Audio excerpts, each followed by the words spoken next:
कितने दिन हो गए अपने पटले? ये दूसरा दिन है, परसों 3-4 दिन हो गए। वही ना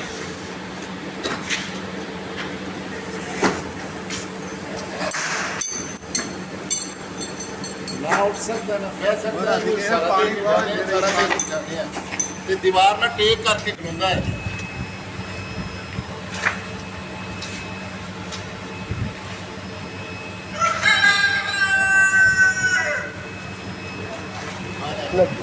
ਬੰਦੇ ਰਿਪੋਰਟ ਗੱਲ ਹੋਣਾ ਚਾਹੀਦੀ ਤਾਂ ਜਿਹੜਾ ਮੁੰਡਾ ਭੇਜਿਆ ਸੀ ਉਹਦਾ ਵੀ ਹੁੰਦਾ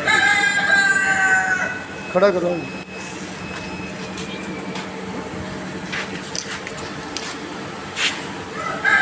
सारा दिन खड़ा हो गया दूसरे को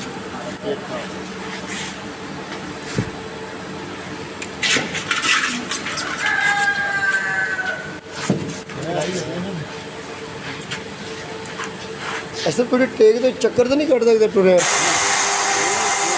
खलोंदा टेक ला के थोड़ा एक देखी मैंने भी पता लगे ना एक साइड का फॉल है की चक्कर है यार पता लगे ना ਜਾਂਦਾ ਇੱਧਰ ਨੂੰ ਜੀ।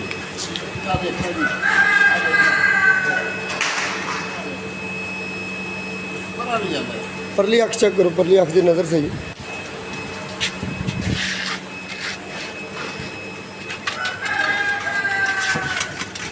ਸਾਈਡ ਥੋੜਾ ਜਿਹਾ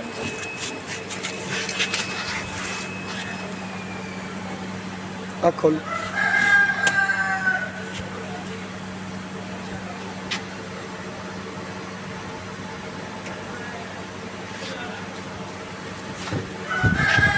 बढ़िया गया।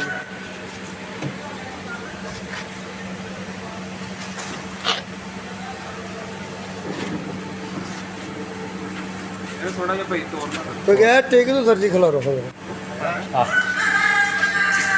थोड़ा पीछे बराबर जाए तो गल